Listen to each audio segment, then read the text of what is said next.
In this episode, we interview Tazz Weatherly. Tazz was working in software sales when she decided to start a side hustle. She got her realtor license and opened up shop. Soon after, her company laid her off and her side hustle became her full-time gig. In the span of only 6 months, Tazz has been able to close 4 times more deals than the average realtor is able to close in their entire first year. She traces her entrepreneurial spirit and gamer mentality back to her time at Boise State, in which she was a softball student athlete. When you're a student athlete, you are a full-time student and you're an athlete full-time. My days would usually be waking up at 6 a.m., going to weights until 8, maybe showering and grabbing breakfast, having class from 9 to 2, rushing to practice from 2 to 5, with an hour break to get in dinner, and class from 6 to 9, to go home, do homework, and do it all over again. It was fantastic. Taught me how to do time management, taught me how to prioritize, also taught me how to include in some fun because you still want to be a college student at the end of it. So it was the best experience I could have ever had. Like many student athletes, Tazz was uncertain about her future after graduation. After college, that led to a lot of unknown. It was almost like a cord, or everything that was familiar to me was ripped out. The unfamiliar was present and I didn't know what to do. I originally went into marketing because I wanted to make beer commercials. And obviously coming out of college, I had zero experience. So the beer commercials were out. Wasn't happening. And I also found myself really unemployable because here I am with all these great skills that I thought I had, but no sort of resume to prove it. So here I am, 18, about to get kicked out of my lease, making no money, no job, no nothing. And luckily I got a retail job managing Abercrombie at the mall. I ended up just being really unhappy. I was in a relationship that was going nowhere, basically living every day without a purpose. And it's kind of weird when you're going through that because you feel pretty incomplete, that you're made for more and you just don't know what it is. And sometimes you have to hit rock bottom in order to pick yourself back up. So after Abercrombie, I ended up moving back home for 6 months, just depressed on my parents' couch. I just was sleeping all the time. The days were passing by me. I was so unhappy to be back home in Stockton, California, because if you're not familiar with that, it's not the best place. Boise's way better. There I was, no job. All of my friends on social media seemed like they had their lives together. And here I am, back at home, no job, no nothing. And it's funny because I always had sworn I would never do it. And there I was, doing exactly what I said I wasn't going to do. But Tazz wasn't willing to lay down and give up that easily. She kept her options open, and eventually opportunity presented itself. While I was home, I actually got a call from one of my former coaches that helped me get my softball scholarship and asked if I wanted to coach 12-year-old kids. And I was like, totally. I'm not doing anything, obviously. So why not? Why not give back to kids? And that was the start of my entrepreneurship because I was back helping kids, and I had realized that, giving private instruction, my parents had paid for it the entire time I was growing up, and it allowed me to get my scholarship. So why not do something like this in Boise? And I ended up pitching that to my parents while also convincing them to move to Idaho, which they did. And we ended up coming back to Idaho all together, leaving Stockton. And the minute I got back, I started a softball business. I was giving private instruction to young girls in the sport of softball. And I ran that for about a year. It was a fantastic experience in that I was starting my entrepreneurship, but also giving back to the community at the same time. And there was no better feeling than being your own boss, being young and having a lot of energy and meeting people. It was great. Tazz had found vocation and fulfillment in a business that she created based on her experience as a softball player. But something about what she was doing concerned her. I was still fresh out of college and I had another freak out. I realized that if everything tanked while I was 30, I would have to get a corporate job. And in that corporate job, I would have to explain as to why I've never decided to work for corporate America. And it freaked me out. Tazz's pragmatism led her to close up shop and start looking for a job in corporate America. She found one in sales at Clearwater Analytics. So I ended up phasing out my business and getting a job at Clearwater. And it was my first big time job, I guess you can say. And it was probably the best experience that I needed at the time because I didn't know how to use Microsoft Word or Excel. I didn't know how to use 2 computer screens to get my work done. I didn't even know how to send a business email. Like, what is Microsoft Outlook? So it was actually great. So Clearwater, they are a pretty tough, cutthroat organization, and I needed that. I needed someone to kind of mold me into a fantastic salesperson and have almost 5 years of sales experience in a year because they're just that tough on you, and I needed it. Tazz's experience at Clearwater gave her the confidence to then pursue another sales job at Tazz. It also gave her the confidence to pursue a side hustle she had been thinking about for some time.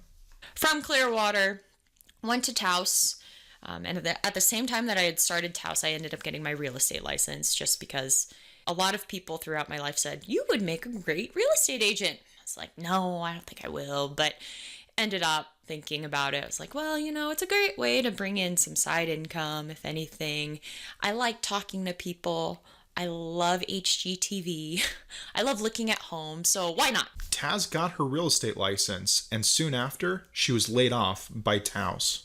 Because of the experience she went through immediately after college, she wasn't one to lay down and feel sorry for herself. Instead, she picked herself up by her bootstraps and focused on building her real estate business full-time. So I got my license, and come June of that same year, Tazz had a number of layoffs, and I ended up being one of them. And I remember coming to work that day and my boss just grabbing me from my desk saying, I need to talk to you. And the next thing I knew, HR was handing me my termination papers and I was signing them. And to be honest, I bawled my eyes out, but I bawled my eyes out because of pride, not because I was actually sad at losing my job. Because once I got my real estate license, I needed to become an entrepreneur, and I always had that innate sense that I need to work for myself. I need to create something. I need to create a brand. I need to create some sort of means that I can actually live the life that I do want. What I wanted, what I thought I wanted, wasn't in line with what I think I want today, but in June, it was the best thing that ever happened to me. So I do remember actually leaving that office, crying my eyes out, but like I said, it's pride at that point. Once I got fired, then I became a real estate agent full time. It was a flip of the switch. It was, okay, I now have nothing, and I hated my life working for other people and building their dreams that weren't in line with my values. So today is the day that I get to actually create something that I truly believe in and go as big as I want it to. That day, the next day, I went out and I opened up a business account. I ended up starting my business page on Facebook, beefed up my LinkedIn. Everything at that point was, I'm a real estate agent and my brand is Real Estate with Tazz. Like, this is it. This is the plans. Tazz had the grit and salesmanship that she needed to be successful in real estate. However, she was still very green in real estate itself. There were many things that she just didn't know as a real estate agent. She found the key to her early success in launching her business to be finding the right team of people to support her.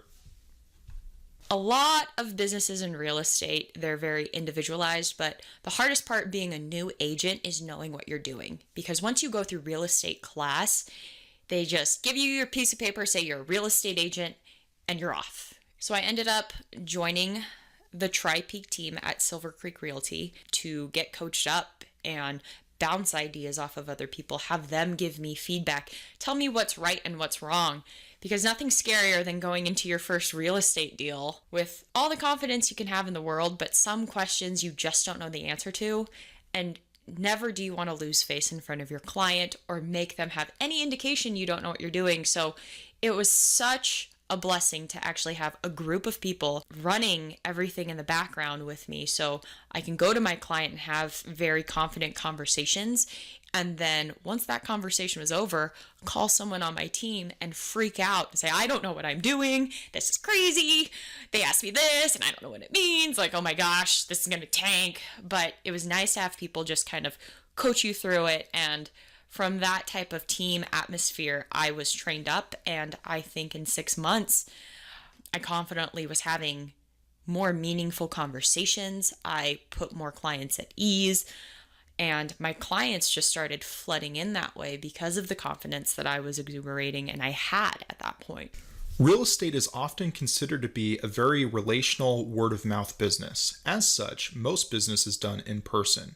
But Tazz's background in sales at technology companies led her to believe that there was a way to leverage technology to help grow her business. Social media and the way tech works today, especially having a background from Clearwater and Tazz, being in the tech space a little bit, it's where it's going. And the one thing I've realized with my business is that I'm here to stay and I want to be doing this for the next 20 years. I love this industry and I love what I get to do. I love how I get to help people move to one of the cities that I've loved for what feels like forever, but also help first-time home buyers that are so unsure of how to even purchase a home, to some people that are on their 5th home and are looking for their forever home. It's really fun. And so having a big social media presence has been very big for me. So started up the YouTube, started creating the videos, started posting that onto my Facebook page, as long as articles of Boise and how the Treasure Valley is growing, what cool things are happening here.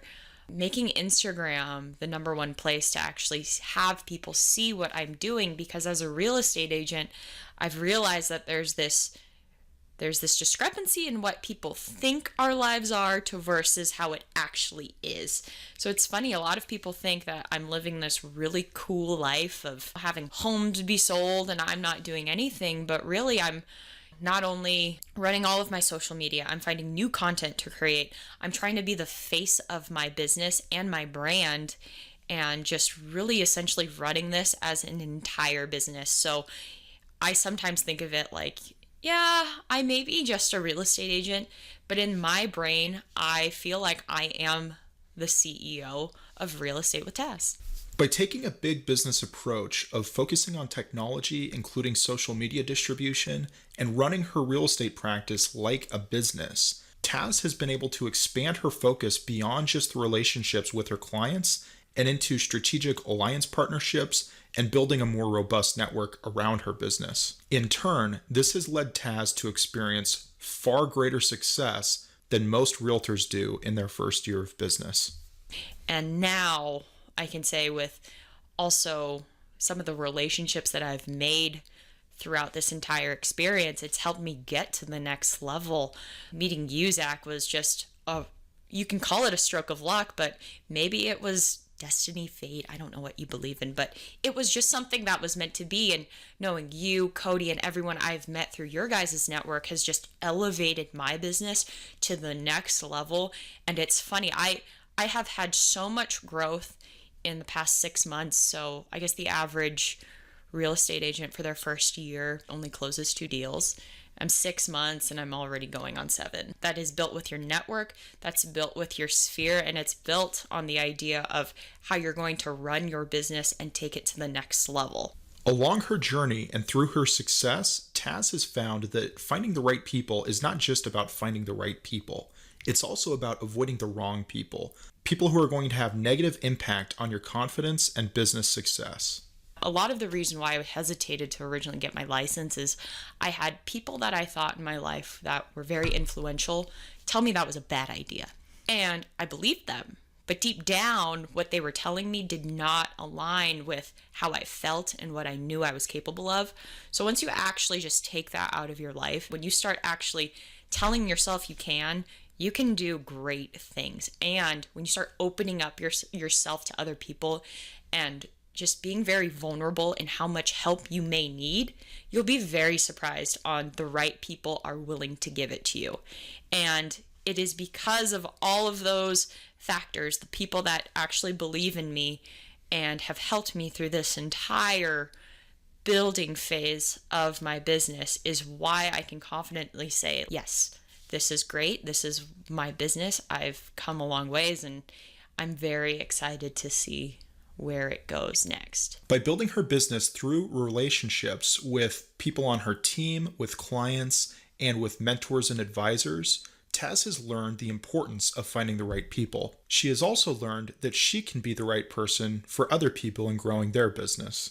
Well, the coolest part about actually being very green when you're starting out your business and ideas from other smarter people are flying to you is that it opens up your brain, and then you get to a point where you just want to give back. Like, you see someone that you think that your mentors had saw in you, that you're like, okay, I need to help this person. And it's the best feeling, because when other people give back to you, it's almost your obligation to give back to other people. A high tide raises all ships, and that couldn't be more true. For example, my brother, he's very green. He's just finishing up Boise State, and I ended up tasking him with a lot of my marketing responsibility, and he has elevated it from a level that I could not have done myself. So now my videos are a lot cleaner. They're crisper. They have everything I want in my personality, but they're 10 times better. And I couldn't do that. That's not my strong suit. And I think